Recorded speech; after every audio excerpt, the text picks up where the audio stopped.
Rodney Dangerfield in Nothing Goes Right. Tuesday on HBO. One way or another, HBO will grab you in March with thrilling box office hits, chillers beyond your darkest dreams, and star-studded dramas that must be seen.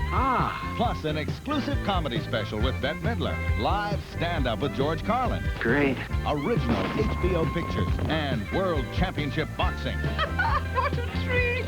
In March, we'll grab you with all this and more. HBO doesn't fuck you around.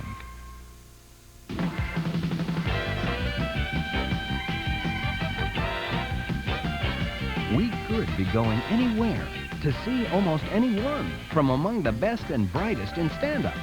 It's television's longest-standing comedy tradition, on location. And you're a part of it tonight with Jackie Nason's The World According to Me.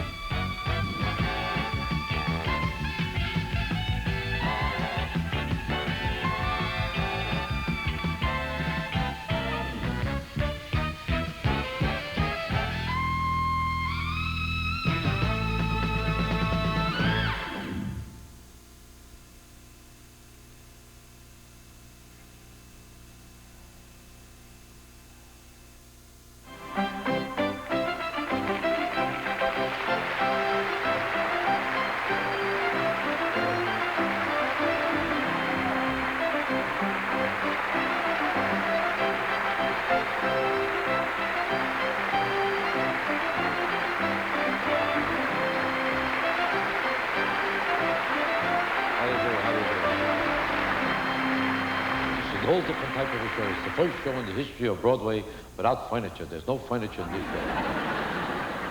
It's a whole new type of an idea because we found out that furniture got nothing to do with the show.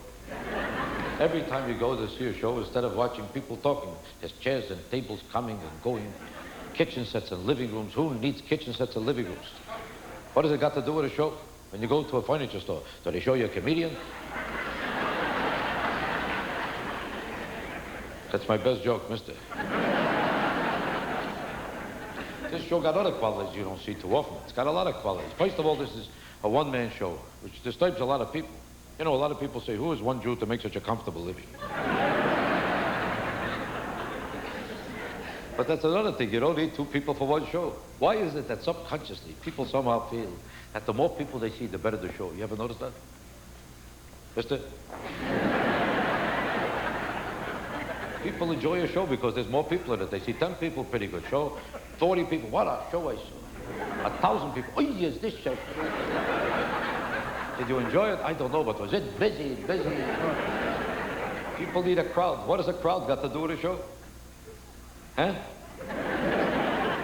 It's got nothing to do with it. All great things throughout history were accomplished by one person working alone.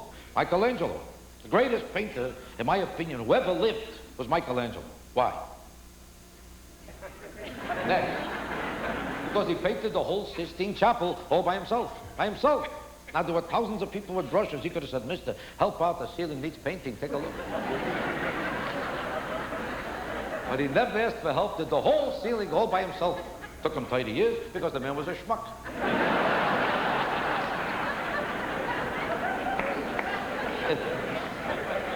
Because the truth is, it doesn't have to take 30 years to paint the ceiling.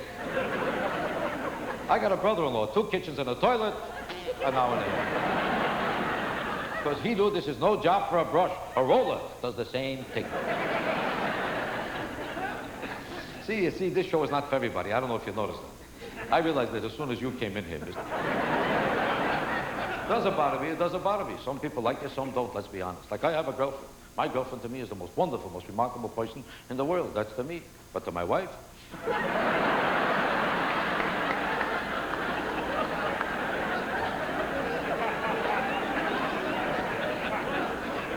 The guy keeps staring at me. I don't care if you live or not, mister. I got enough money to last me the rest of my life. Unless I want to buy something, then I'll be honest with you, the kind of spender I am, I'll never notice it if I make a living or not anyway. Who needs a lot of money? That's another sickness, to spend a lot of money. You show me a big spender, I'll show you a sick man every time. Big spenders are sick people trying to make impressions that serve no purpose. Like an average guy makes a date with a girl. Right away he has to spend 100, 200, 500, 900. I make a date with a girl, it costs me nothing. Not, I come up to her house. She wants to go out. I let her go.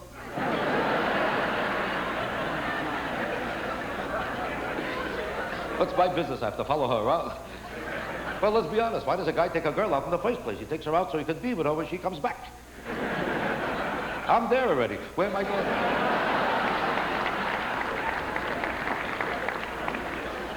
There's another fraud. The whole dating system in this country is a study in the mockery and fraud and chicanery and deception. That's all it really is.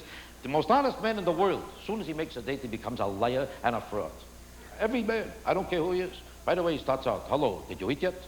Every date starts out with that question. Did you have dinner? What the hell has a dinner got to do with what you want from this girl? You took her out because of a dinner? Is that what you want from her? Answer the question before I throw you out. A date has nothing to do with a dinner. Let's be honest about it. A guy takes a girl out for only one reason, because she appeals to him sexually. It's not nice to mention it, but it's sex. If it wasn't sex, he would take out his brother-in-law. But you can't mention sex because it's not nice. You're not supposed to want it. She's allowed to do it, but not if she wants it. She's not supposed to know what you want because she's not supposed to know that that's what she's going to do. So she's supposed to convince herself she don't intend to, she don't want to, she never heard of it.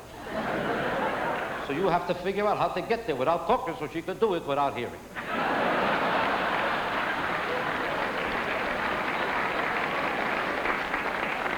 So it becomes a study in fraud by a man saying, hello, did you eat yet? Phony bastards. I'm the only honest person left, the only one. I stand outside of a restaurant, I wait to see who ate already.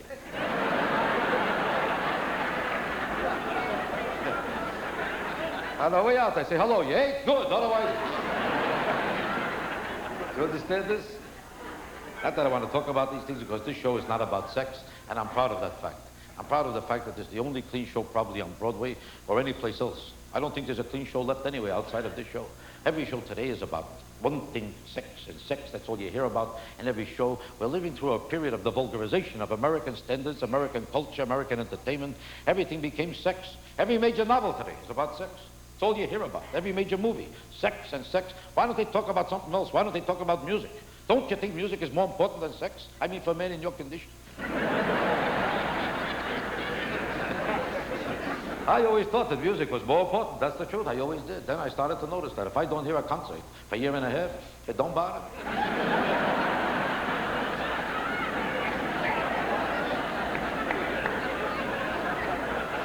Is that too complicated for you, Daniel? I shouldn't say a joke like that because there's a lot of hookers sitting right in front of you. They might resent that there's a lot of hookers here. There are. Well, you thought you was the only one. That's not nice. That's nice. You don't look like a hooker compared to this one. You see, you can't tell who's a hooker or not. Get up. I want to show them an example. I always wonder about that. What makes a person become a hooker? Let's take your case as an example. I hope they're Jewish because if they're Italian, I'll get killed yet. That happens to be the truth. If you call an Italian girl a hooker, your life is in danger. Somebody will kill you. They'll kill you in a second. You call a Jewish girl a hooker? No kidding. I look like a hooker.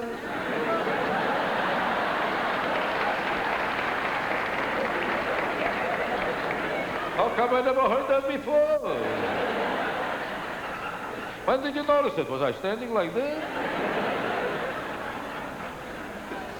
Actually, if you stop to think of it, the Jewish girls are right.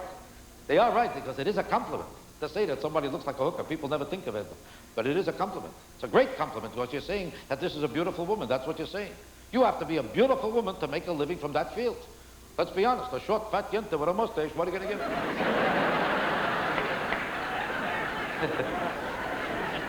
What are you going to give her, 80 cents? To say that somebody looks like a wife is no compliment. Because a wife could look so krochen, so haggard, so bushel. And it still costs you $50,000 a year if you're Jewish. Even if you're Italian. All right, $12,000. Let's say you're a Puerto Rican, $1.25. But it still costs money. Next. I told you before, mister, I don't care if you left or not. He keeps staring at me. And it don't bother me. You know why it don't bother me? Because thank God I know who I am. And I'm proud of it. Because there was a time I didn't know who I was. I don't know if you heard about it. I didn't know who I was. I went to a psychiatrist. I'm not ashamed to admit it. I did. He took a look at me right away. He said, this is not you.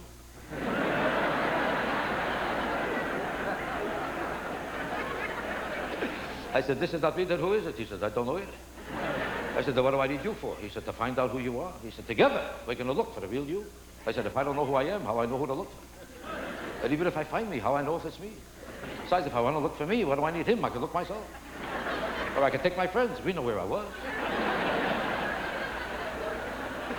Besides, I said to myself, what if I find the real me and I find that he's even worse than me? What do I need him? I don't make enough for myself. I need a partner.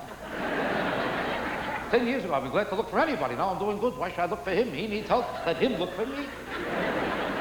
He said, the search for the real you will have to continue. That'll be $100. I said to myself, this is not the real me. Why should I give him the $100?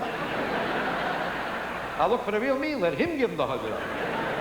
What if I find the real me? He don't think it's worth the $100. Then I'm stuck my money with the real him. I said to myself, for all I know, the real me might be going to a different psychiatrist altogether. Might even be a psychiatrist himself. I said, wouldn't it be funny if you're the real me and you owe me $100?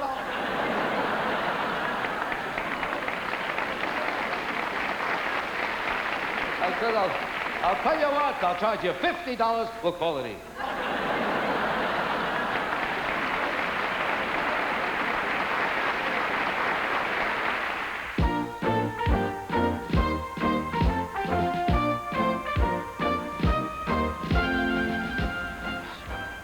Now we come to the highlight of whatever is going on in this show. First of all, this is a map of the world. I explain it because I can see there's people who have no idea what's going on. But what is the main problem of the world today? The main problem of the world is hate. There's more hate all over the world today than ever before. Hate is the main problem. It's all over the world. A lot of people think it's just in this section. No. This is all over the world. The real question is what's causing all this hate? This is supposed to be the most civilized era in human history. We're all indoctrinated with the collective teachings of all the religions of the world that teach us what? Anybody? They teach us brotherhood, love, humanism. Let's take the issues of the world today. Let's start with Africa. What is the main problem in Africa? Libyan terrorism. It's happening primarily because of the issue of Palestine.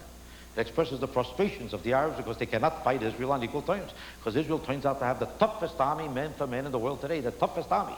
That's a fact. I was in Israel. I saw that army. I couldn't believe it. I thought they were Puerto Ricans.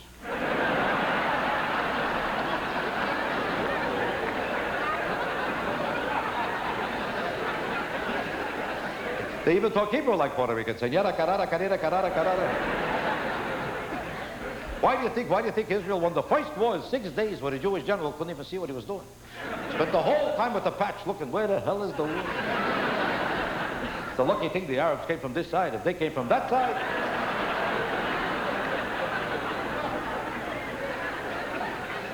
I'll ask you a better question. Who do you think drove the Jewish tanks in that war?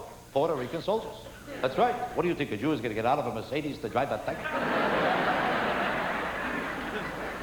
I'll tell you another story you probably didn't know. Do you know that Israel has the hydrogen bomb? The hydrogen bomb. They've had it for 20 years. For 20 years, never used it. You know why? It cost $187 billion. Now you think they're going to throw it away on an Arab? They told them, you want to see it? Come over. It's $1.25 an hour.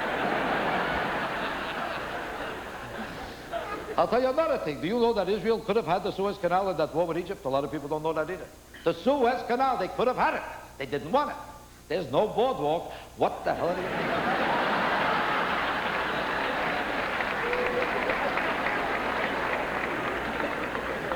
You know, everybody all over the world is amazed. They're literally amazed at the unbelievable might of the Israeli army. Because it's a direct contradiction to everything you know about the Jews as a people. Jews traditionally were never fighters. It's a historical fact that Jews were always pacifists. They always abhorred violence. Jews were the first persecuted for that very reason. They were always believed in non-violence. That's why there's no tough Jews any place in the world outside of Israel. You cannot find a tough Jew. Do you ever see a tough Jew in this country? I never saw 4 black people walking in the street and saying, watch out, there's a Jew over there.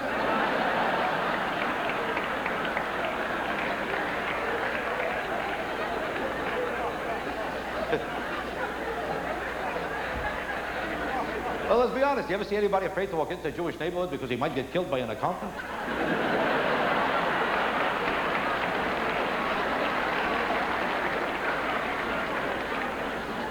The truth is that in this country, Jews don't fight. They don't. They almost fight. They almost fight.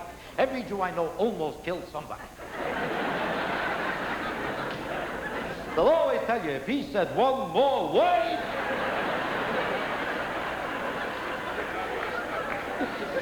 He would have been dead today. I was ready. I was waiting. One more word. What's that word? Nobody knows what it is. See, Italians are just the opposite. King, what do you say? I don't know.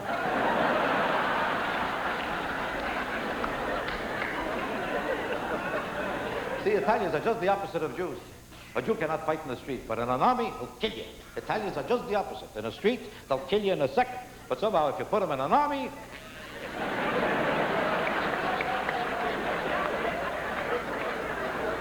An Italian gets mad at me, I give him a uniform. I say, fight now! Did you hear what happened when the Jews attacked the Arabs? The Italian army surrendered. I'd like to see a war between the Arabs and the Italians. Nobody will get hurt. Not that I'm making fun. I don't make fun of Italian people. Are there any Italians here? No? Then let's tell the truth.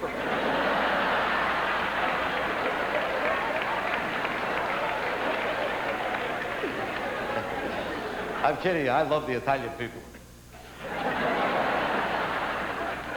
I do love them. They know I love them. I'm crazy about them. Want me to tell you the truth? My best friend is a guy half Italian, half Jewish. He can't buy it wholesale. He steals it.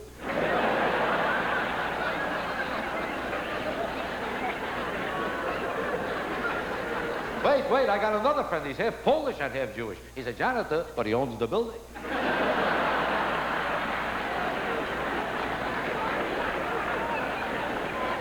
Wait, I got another friend. I got a friend half German and half Polish. Hates Jews, can't remember why.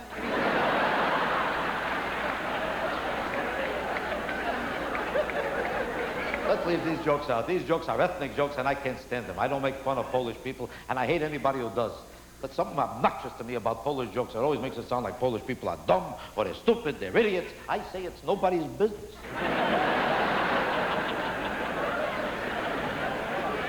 That's why I never make fun of Polish people. They're the most intelligent people in the world, aren't they?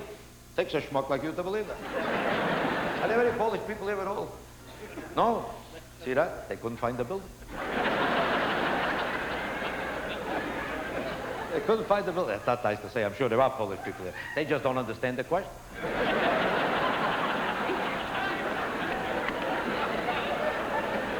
See, that's the kind of a joke I find obnoxious. I just wanted to see how low you are to laugh at a joke. To laugh at a joke like that. It's really disgusting to make fun of Polish people. By the way, did you hear about the Polish accountant who was an embezzler? Ran away with the accounts payable?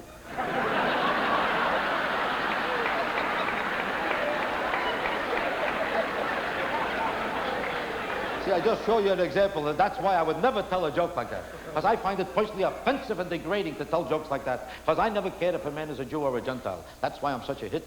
I never cared what a person is. I don't care if a man is a Puerto Rican. Well, there should be a limit. I'm kidding. I love the Puerto Rican people. I go to Puerto Rico every year just to visit my hubcaps.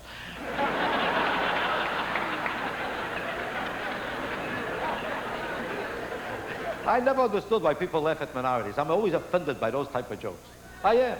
We ought to thank God for all the people of this country, no matter what their denomination, what their religion. Why do we need a democracy for if we're going to laugh at people from denominations and religions? We ought to thank God for them. I thank God for the Puerto Rican people. They brought back something to this country that we almost lost. Cockroaches.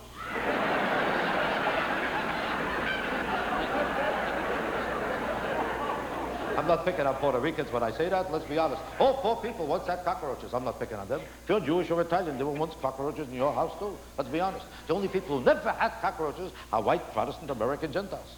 They never had a cockroach. You know why? There's no food in the house.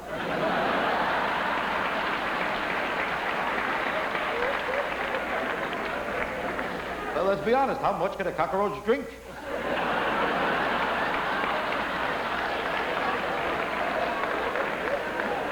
You cannot kill a cockroach in a Gentile home. It's always drunk. It's here, it's there.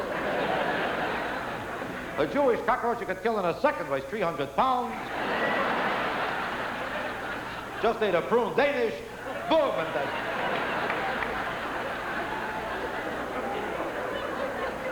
That's why I never make fun of denominations or religions. And I can't stand jokes like that. But I thank God for this democracy. It's like Ronald Reagan said last night. And he said a brilliant thing. And don't think it's easy for Ronald Reagan to say a brilliant thing. Don't get nervous. I'm not going to make fun of the President of the United States. I can't stand anybody who makes fun of a person just because he doesn't know what he's doing.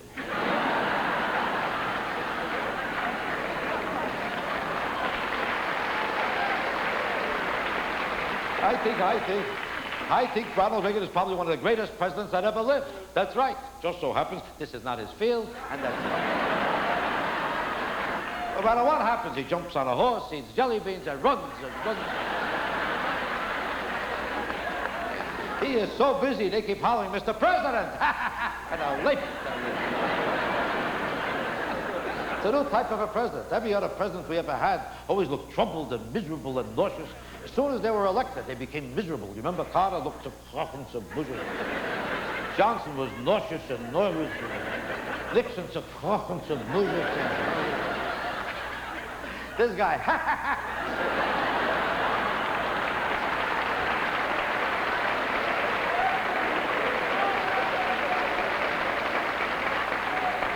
all the other presidents couldn't figure out what to do because it was murder. They were overwhelmed. They couldn't figure out the solution. This man don't know there's a problem.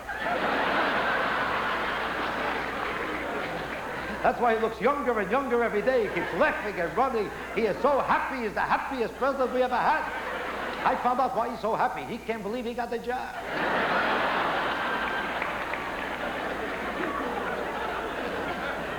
Why do you think he's the first president we ever had who looks younger and younger every day?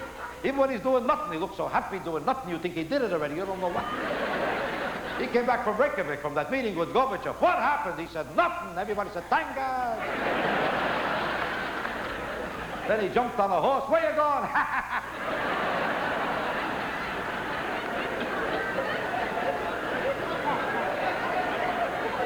I shouldn't say he does nothing about everything. About certain things he did a lot. Not about El Salvador, nothing. Nicaragua, nothing. But when he found out there's 2 black people and a Chinaman in Grenada, he wiped them out that.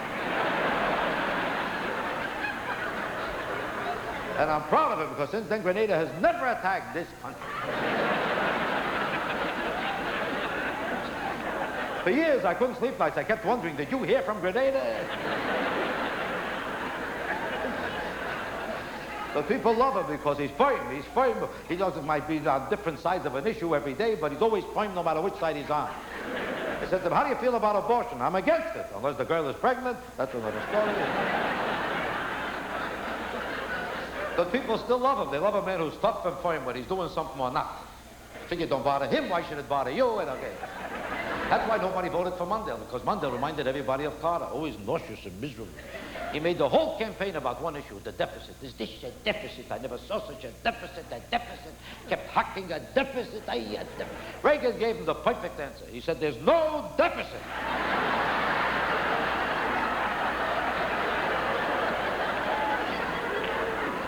Everybody said, but there is. He said, so there is. They said, what should we do about it? He said, don't mix me up.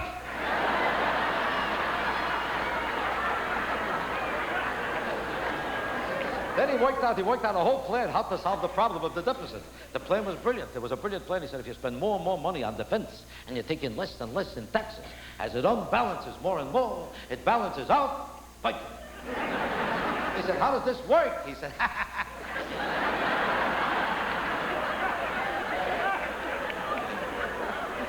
But he's been brilliant on this Iran scam situation. He explained it perfectly. Everybody was accusing him, but he had a whole explanation for everything he did in Iran. Did you hear his explanation? What a brilliant explanation. First of all, he never heard about it. So maybe he heard about it, but he doesn't know who told him. Somebody told him, but he wasn't listening. If there was a guy talking, but he doesn't know about what. All he knows is that he remembers something. He doesn't remember what he remembers. But he remembers that he should have remembered something that he can't remember right now. But the only thing he remembers definitely is that he forgot.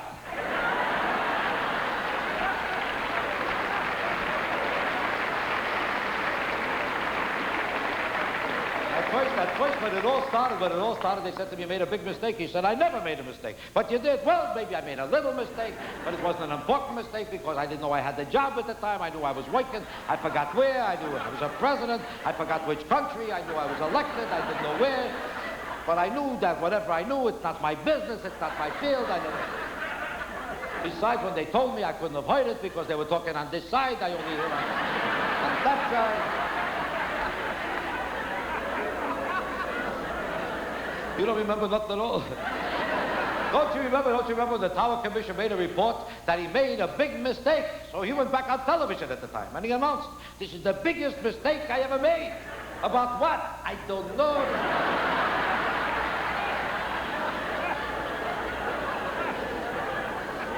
Initially, when it first started, he claimed that he never sent arms to Iran. They said, but you did send arms. Well, maybe it was small arms. It was only for short people. It can't hurt anybody. They said, was there another country involved? There was not another country. Well, we have proof that there was another. Oh, you have proof? Okay, so there was a country. The funniest thing is that not only was Reagan never involved in this whole situation, but according to the hearings, nobody was involved. The CIA was never involved. The State Department never heard about it. The Defense Department never did it. This whole government did it without a government. There was no government at the time in this country when this happened. How can you accuse people who did not have a government? Turns out that one guy by the name of North, who never made more than $85 a week, was controlling the whole world all by himself.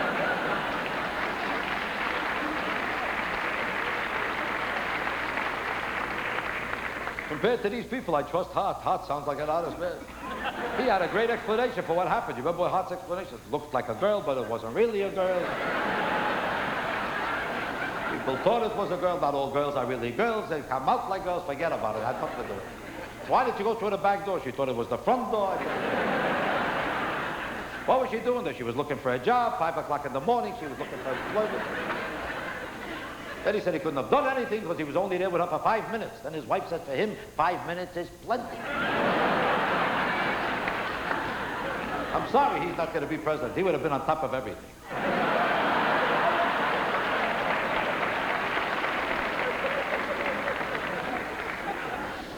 He makes Reagan look like an honest man. Do you believe a man went out with one of the most beautiful women in the world? He romanced her on boats, on planes, on ships, and tanks, all over the world, all by himself for 10 weeks for $40,000 just to do nothing? Do you believe he did nothing? Answer the question or I throw you out. If he did nothing, I certainly don't want him for president. I'd rather have a sex maniac than a total schmuck. See, the guy that should have been president is Ted Kennedy. Here's the guy that should have been president. But he'll never make it because nobody knows what he's talking about. The fumpa, the butcher, you ever hear him talking about it? What do you ask him? I say, why do people say that I said, I never said that. I say, we can't have a country here, I never said, and everybody said, he's right.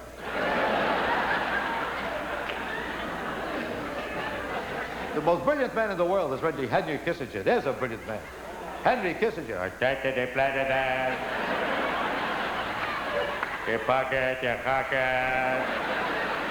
They fish it, they pocket, Many people, they say, they pocket, they pocket, they pocket, they pocket, they pocket. I would never cheat it. Many people have said to me, they pocket. But I always say, they pocket, they pocket, they pocket, they pocket. Otherwise, it's up to you. He's not such a great speaker. There's only one great speaker left in this country, Jesse Jackson. He's probably the greatest speaker of our time. That's right. People believe him, even if they don't know what he's talking about. Because everything rhymes. It sounds like it makes sense because it rhymes. I don't fly, I don't go, I don't die, I don't know. People play, we don't make. Kakabé, Tuterbe. And everybody said, that's it. He's so exciting, that's why he can take prisoners out of countries who don't even want to go. He goes into any country and he hollers, I don't fly! He says, take whoever you want.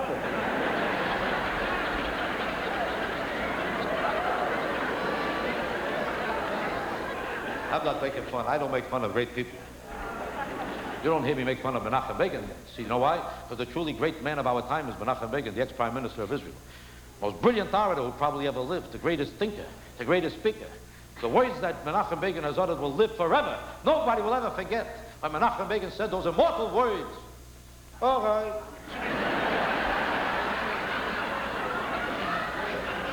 We'll take a look, we'll see what it is. You don't worry, all right, we'll find out. Richard Nixon is really the greatest man of our time. You know, a lot of people hated Nixon. I always loved Nixon. Compared to these people, I love them. I love a crook who knows his business. But Nixon, life was interesting. Every day there was something missing you didn't know what. You could see it, he took it. I used to get up every morning to see if my furniture was still. I think Nixon was the greatest genius of political history. The greatest genius. You know what he accomplished? Every week they caught him. And every week somebody else went to jail. And he kept saying, oh, I don't know what they're talking about. People say to me, you shouldn't even pick on him. He's got phlebitis. It's syphilis, not phlebitis. You can't screw 200 million people and wind up with phlebitis.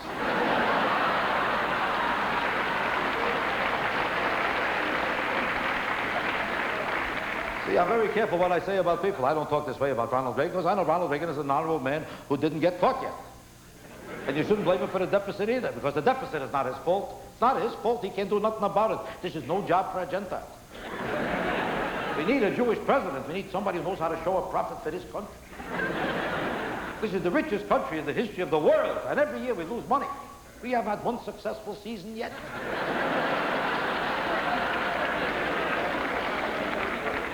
Somebody's fooling around with the books. That's not the real reason. The real reason is that the Congress and the Senate, they get paid whether we lose money or not. So they don't even care. Why should they care? I said, put them on commission.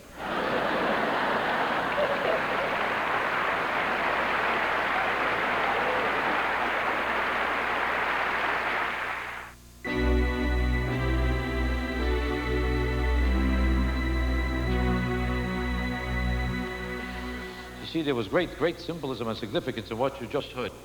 The turbulence that you heard, this music surrounding the Jews as a people, represented the violence that always took place wherever the Jews went as a people. They were always the first persecuted by all the other denominations of the world. Everywhere on this earth, Jews were persecuted, everywhere, even here. This is the greatest democracy that ever existed, and even here, Jews were always persecuted. Why? Who caused it? Why did it happen? Who's responsible for it? This is the son of a...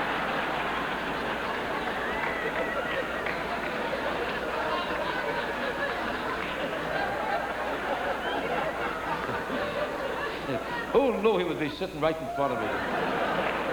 But it's not nice to pick on him because he did not do it alone. This was his partner. It's not nice to say just Jews. It's self-serving to say only Jews. Everybody was once persecuted, even in this country. Women were always persecuted. Nobody ever defined it as persecution. But what was it? Why did women need a women's lib movement to fight for equality? Because they never truly had equality. How do we accept the idea that one citizen is better than another on the basis of anything? Huh? Son of a bitches. You understand this, mister? Don't you know that everybody was once persecuted here? Even the Irish were once persecuted. They were too drunk to notice it. I'll ask you a better question. Why is it that white Protestant American Gentiles are the only happy people in America? I don't know if you ever noticed that. Any psychologist will tell you they're the only people who are happy. They don't know where they are, where they're gone, what they're doing. They don't have a deal pending, a deal missing, a contract. Nothing bothers them. So everything is okay, better than nothing, as long as they're living, they're walking, they don't know why, where. Not important. But why is it that every Jew is walking like this? I have to become a partner in something, I don't know what.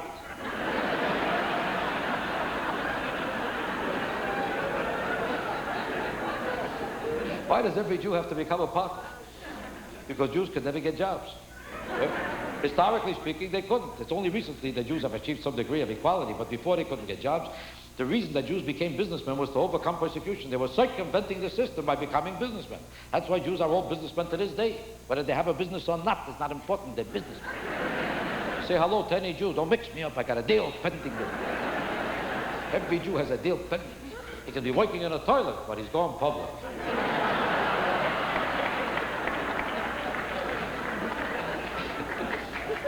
Did you ever notice when a Jew can't make a living, it's never his fault? It's never his fault. If a Gentile can't make a living, he blames himself. He says, how do you like that? I can't make a living. But a Jew is raised to think he should overcome the system by being successful. So he has to convince himself that it's never his fault. It's always son of a bitches, son of a bitches. Every Jew has a list of son of a bitches. It's not for those bastards. You know what kind of money I would be worth today, those son of a bitches. Every Jew knows a building he could have bought 20 years ago for $9.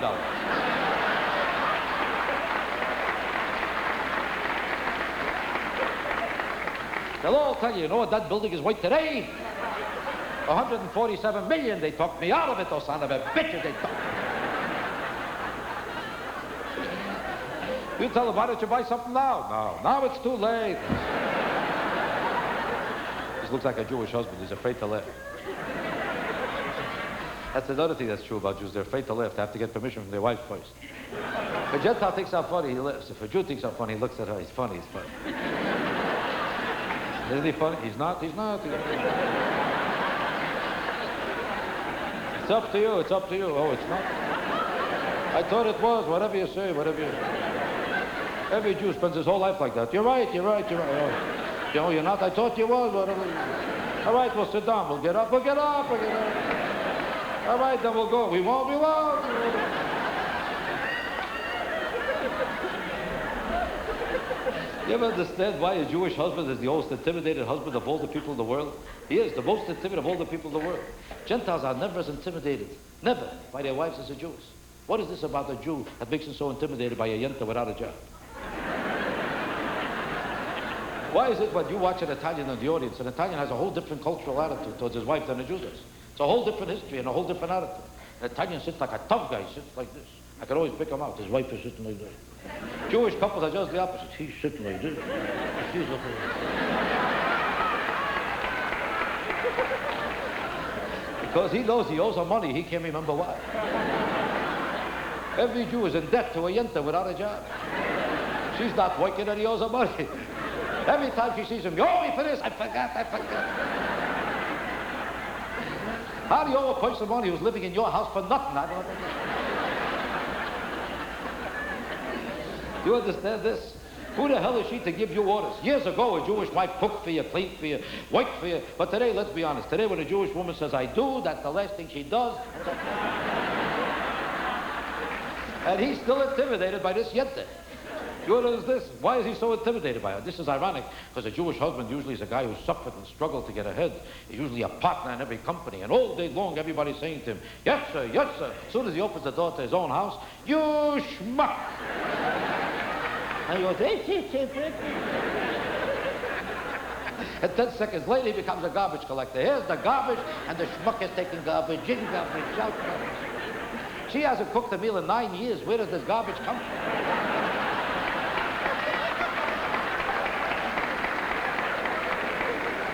She collects garbage from all over the world for this schmuck to take away. Now, if an Italian has garbage, you can understand it, because an Italian wife is still in the kitchen. Italian women are still in the kitchen. They're afraid to leave the kitchen. Go into any Italian home. I don't care if it's 4 o'clock in the morning. Sauces are flying, sauces. The whole house got sauces in the kitchen, in the toilet. There's a sauce all over the building. In case he comes home, I got the sauce here. But she's afraid to leave the kitchen. Jewish wives are just the opposite. They cannot find the kitchen. They're building special homes now for Jewish wives. No kitchen. They see a kitchen, they get a heart attack. What am I doing in the kitchen? Before they make one meal, they make 12 deals. If I cook today, I don't cook tomorrow.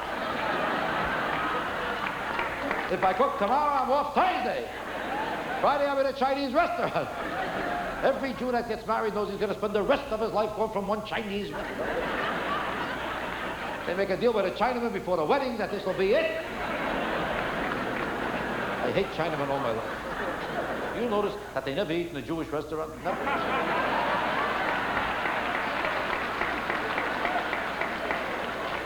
For 5,000 years, every Jew is eating at a Chinese restaurant. You ever see one Chinaman in a Jewish restaurant? Those son of a bitches. I never met a Chinaman that said to me, I'm looking for a piece of gefilte pig.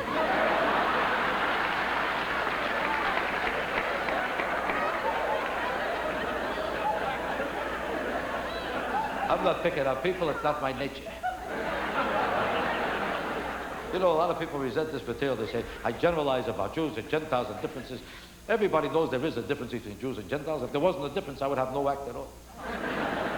The truth of the matter is there's a very profound difference. You can tell yourself, if you want to study people, you can always tell the difference between a Jew and a Gentile. All you have to do is watch them leaving this building. You'll know yourself exactly who the Jews are and who the Gentiles are if you watch them, because every Gentile leaving this building is going to say the same thing. Have a drink? Have a drink? How about you? Drink, drink, drink, drink? Who's that guy? I don't know. Give him a drink. Give him a drink.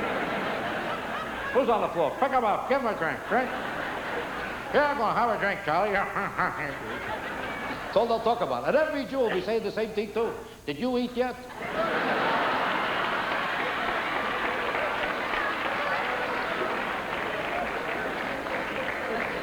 It's a simple fact that Gentiles never finish drinking and Jews never finish eating. They never finish eating. What do you think Jews talk about for breakfast? Where to eat lunch. That's all they talk about. Lunch, where should we have dinner? Dinner, where should we have coffee? Well, we had coffee. But we didn't have cake yet. Let's go for a walk. We walked already, but we didn't have cake yet. 4 o'clock in the morning, let's have sex. We had sex, but we didn't have cake yet. They can't finish eating and they all say the same thing. I don't know why I gain weight. You know that Jewish people are the only people in the world who gain weight even when they go to a gym or a health club to lose weight. Watch Gentiles in a gym or a health club. You ever see how busy they are? Swimming, jumping, barbells, doorbells, dumbbells, meklap, mehak, they're so busy. They're crashing into walls, into furniture, schmetzing and clapping and hacking. But every Jew is on a bicycle. This is not there.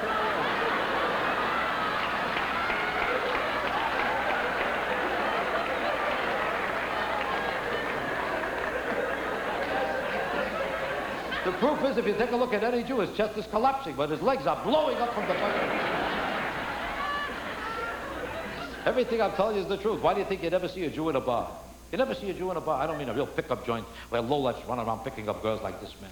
I'm talking about decent people in a real bar where there's real drinking going on. You'll never see a Jew there. Never. Unless he got lost looking for a piece of cake and a cup of tea. Because a Jew is not comfortable in a bar. They're not comfortable there. Just like a Gentile is not too comfortable in a restaurant. When a Gentile walks into a restaurant, they're very nervous. They walk in like, how do you do? May I sit down? May I sit down? How long should I wait? 9 years? Why not? 9 years is okay. You ever see how a Jew walks into a restaurant like a partner? Hello!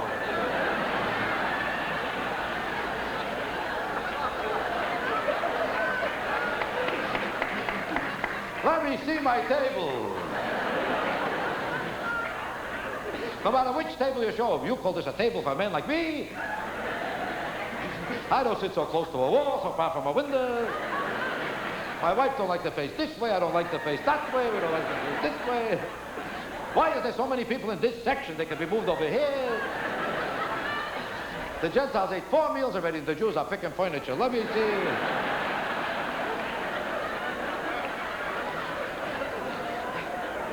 It takes them 3 hours to pick out a table, then they start a whole new fight.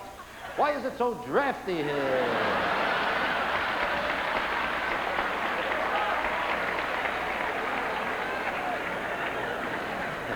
You ever see Gentiles online in a restaurant? If you don't serve them for 12 years, they'll never complain, they'll never say a word. You don't serve a Jew for a minute. What's taking so long, those son of a bitches? I was here before them, I was here before them. They didn't come in before he came down. He sat down before he got up. He walked out before he came forth. I'll sue that bastard, that son of a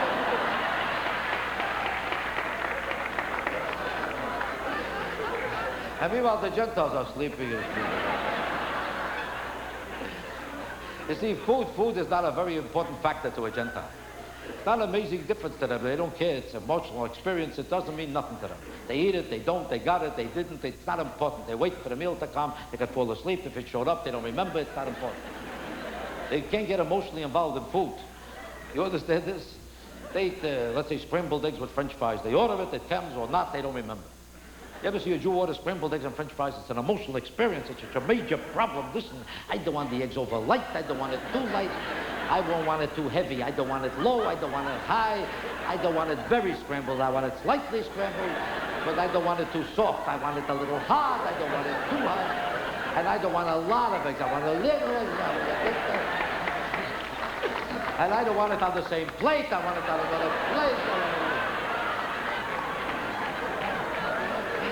Then I want the French fries. I don't want them well done. I don't want them medium. And I want it on another plate. Then I want the coffee. I don't want the coffee high. I don't want it too hot. But I want it hot. I don't want it too hot. I want it pretty hot. Then I want the toast. I don't want it well. I don't want it medium. I like it in between well. And then I want butter. I don't want the butter on this side. I want it on that side. And I want it in another plate. Then I want the cream cheese. I don't want the cream cheese near the butter. I want it next to the butter. And I don't want a lot of cream cheese. I want a little cream cheese. And I don't want it hard. I want it soft. And I want it on another plate. Then I want another chair, and I want another table.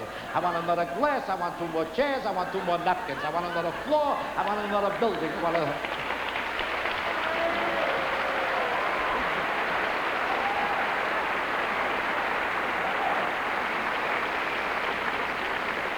You know, a lot of people say I'm depicting Jews as pushy or demanding. This has nothing to do with being pushy or demanding. Gentiles are just as particular about the things they know about. What do you think, a Gentile just buys any gun?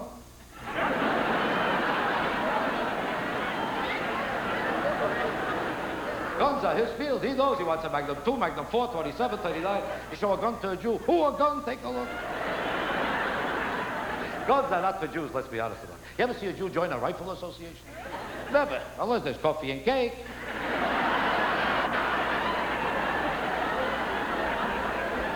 You show them coffee and cake, they'll join the Ku Klux Klan. Where's the cake?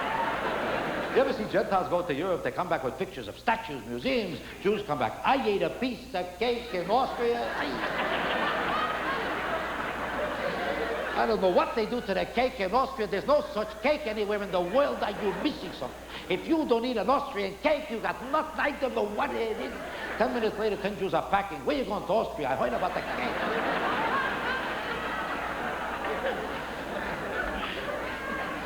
You know, a lot of people resent it, especially Jews do, when I do this routine, because they say, I'm depicting Jews as eating 10 times as much as Gentiles. Why should I make such an issue? The simple fact is that Jews eat 10 times as much as Gentiles. It's no accident the Gentiles are all 7 feet tall, they weigh 2 pounds. Jews are all 4'9" and built like this. Because Jews never finish eating. There's a historical reason for this, too. There's historical reasons for all these things. Jews were always persecuted in Europe. They never had any food anywhere. They were always the most starving people in the world, and they came here with nothing. That's why food became symbolic of security to a Jew. That's why your Jewish mother kept telling you, eat, eat, never finish eating. If you're Jewish, you couldn't stop eating. To this day, if a Jew sees a sandwich, he can't believe it.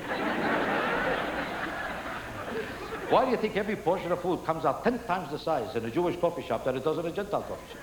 10 times the size. Go into any Gentile coffee shop and order a piece of cake. You ever see the size of it? Go to Wyoming, Montana, Nebraska, order a piece of cake in a Gentile neighborhood. It comes out like this. To a Jew, it would be a cookie.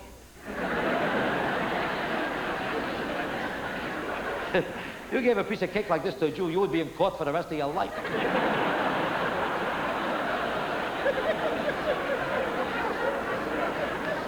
You ever see the difference when you buy a piece of cake at a real Jewish coffee shop? Go into the Carnegie, a place like that, and order a piece of cake. It comes out like this.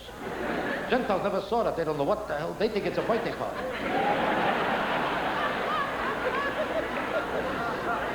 But the Jew that got the cake is always mad. What happened to the portions? There used to be big portions here.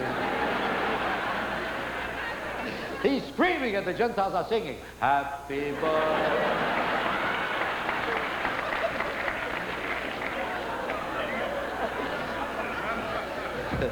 You know what's going to happen when this show is over? The Gentiles are going to say, he was funny. You know what the Jews are going to say? Too Jewish. Too Jewish, too Jewish. Jews all have a persecution complex. They like to tell you how proud they are to be Jewish, just like blacks tell you how proud they are to be black. A Jew is proud to be Jewish. Unless you sound like a Jew, then he gets nauseous. Yuck. Why does he have to sound so Jewish? Yuck, yuck.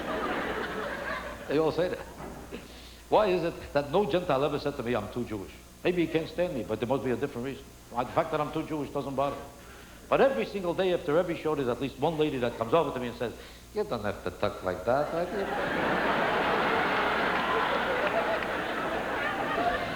Can't you talk like me? Talk like a regular person. There's a persecution complex in every Jew. They're all ashamed of Jewishness. Why is that? How come I never heard a Jew say, I can't stand somebody who's too Italian? You ever hear a Jew say that? I can't stand him, he's too French, or too Spanish. No Jew would ever think that. It's a disgusting thing that no Jew would ever think. Jews are the first ones to fight for the civil crusades and rights of every minority in the world. And they love every minority, and the first one to fight. Unless he sounds like a Jew, then they get so nauseous. They get so nauseous. In Miami Beach, everybody is Jewish. What's their names? Goldberg or Ginsburg? But every condominium is called de la Tre, de la Mer, de la Tre. Every building is de la Tre, de la Mer, de la Drec, de la Shre, de la Dre. They can't pronounce it. They don't know where they live. They're all walking around. Did you see de la Tre, de la Mer, de la Dre, de la Dre? 4 o'clock in the morning, the condominiums are empty and the Jews are wandering. Where's the la Tre?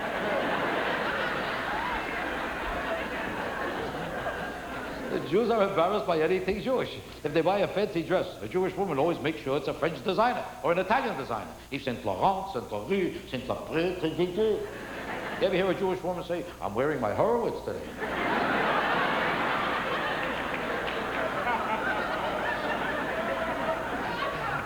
I never heard that. Why are you ashamed of being Jewish, mister? You're getting on my nerves, I'm telling you right now. By the way, I hope you'll all be careful while driving from here after the show. This is no subject for comedy. Please be careful while driving, especially if you're Jewish. I don't tell the Gentiles how to drive. They know how to drive. That's right. They can drive cars, fix cars. It means nothing to a Gentile. It means absolutely nothing to a Gentile to drive a car. But in every Jewish car, you hear the same thing. Where are we?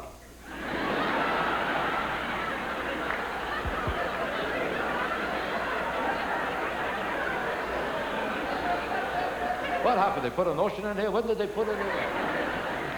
Oh, well, you watch a Gentile stop at a gas station to ask for instructions. No matter how complicated it is, they remember it. You tell them make a left turn, a right turn, or you turn to more bends, another turn, and he goes. You tell the same thing to a Jewish couple, watch what happens. As soon as the guy walks away, a fight breaks out between them.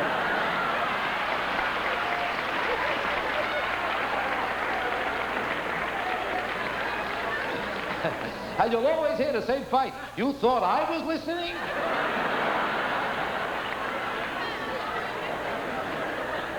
I thought you were listening. Why would I be listening? He was talking to you. Where were you when he was talking to me? Then they start calling each other honey as they're abusing each other. Why don't you shut up, honey? You tell me to shut up, sweetheart, you son of a bitch, darling. I don't need this. I'm going for the boss. Good, I'll drive you. How are we going to get there? Go back to the same gas station we're at?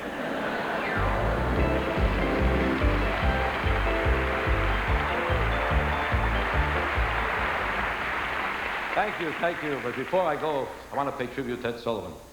That was the music of the original Ed Sullivan show. And it's true, he gave me a few problems later, but he gave me my first break in life on television. While all the Jewish producers said I was too Jewish for the Gentiles. A Gentile saw me by the name of Ed Sullivan, and he loved me. He watched me perform at my first audition, and he got so excited. He was shocked. So shocked that the rest of his life, he walked around like this.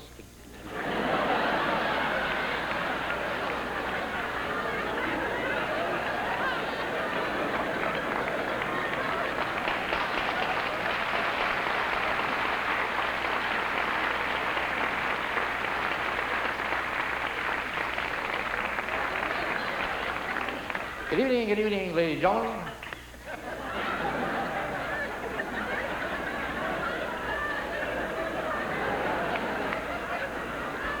Good evening, ladies and gentlemen. And ladies and gentlemen, good evening. Right about here, for the very first time on any stage, right about here. Here is a really fine actor. He just returned, ladies and gentlemen, from...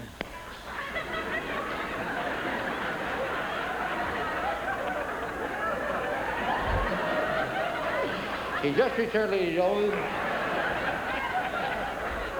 He just returned from Saudi Arabia. And he brought back a little something from the Arabians that he would like. That he would like to pass on to you. He already passed it up to me.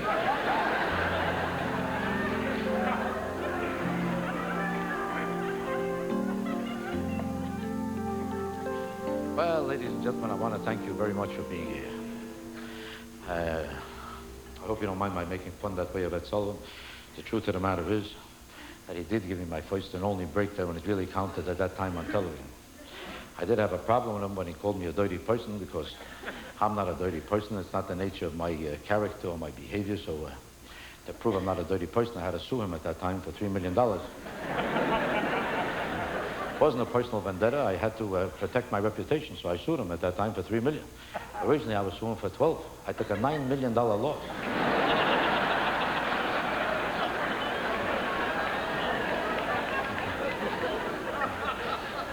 But I want to take, if I may, just a minute of your time to tell you how grateful I am for each and every one of you for being here. Because it's a touching experience to me and a stunning experience, something I frankly never expected at this stage of my life to suddenly become this big a hit. I wasn't that much of a hit before I opened on Broadway. I don't know if you heard about it. As a matter of fact, the truth is that my career stunk before I opened here. I was producing plays and pictures that were going nowhere, and my career was getting worse and worse. I don't want to tell you how bad it was getting. It was getting worse and worse. How bad it was getting, I shouldn't even talk about. Maybe you got your own troubles. I don't know.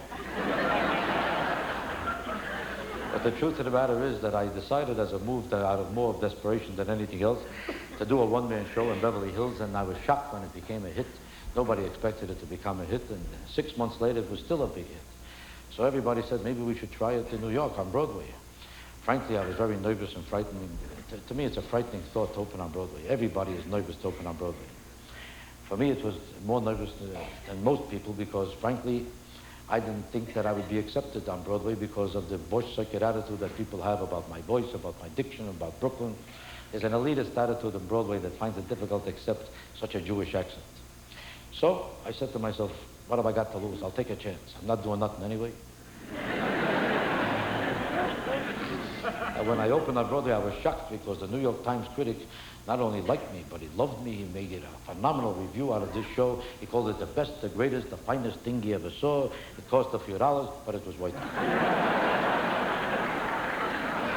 I'm kidding you, it didn't cost a few dollars. It just cost a lot of money. The truth of the matter, I was shocked by that review, just like I've been shocked by my whole career. When you come, like I do, from a family of rabbis, you know, I have 3 brothers who are rabbis, as I said on television a couple of days ago. And my father was a rabbi all of his life, and all of his life he always dreamed that all his children would be rabbis. That's all he lived for.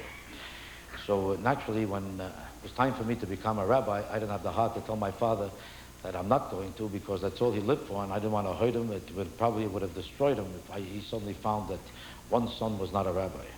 So to force myself to become a rabbi wasn't easy because I didn't have the kind of conviction that a rabbi should have. So I started to perform as a rabbi, and I was very uncomfortable at it, so I started to tell some jokes in my sermons here and there. And as the jokes got better and better, I started to charge a cover and a minimum.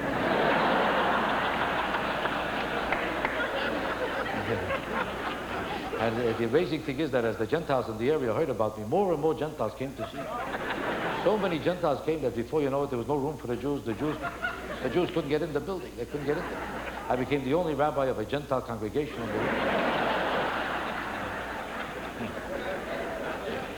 But that's all in the past. What's happening now is a kind of an unbelievable story to anybody in the world, because I know as well as anybody that the Mecca of show business is right here in this neighborhood. Within 6 blocks of this building is the finest, the best that the legitimate theater has to offer anywhere in this universe. It's all right here, the best and the finest. So for you to pick me out as a show to see is frankly not only a surprise, but something that I'm very, very deeply grateful about, because who the hell could have expected it?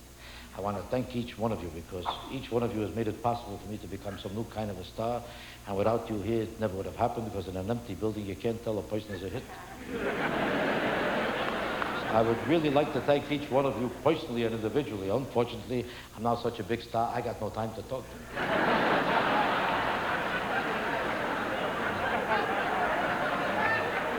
But I hope it doesn't sound corny to you, and I hope you don't take it with any cynicism. I hope you take it the way I mean it. From the bottom of my heart, I mean it as sincerely as I ever meant anything in my life. I thank you, each and every one of you, very much for making this whole new life possible for me. God bless you.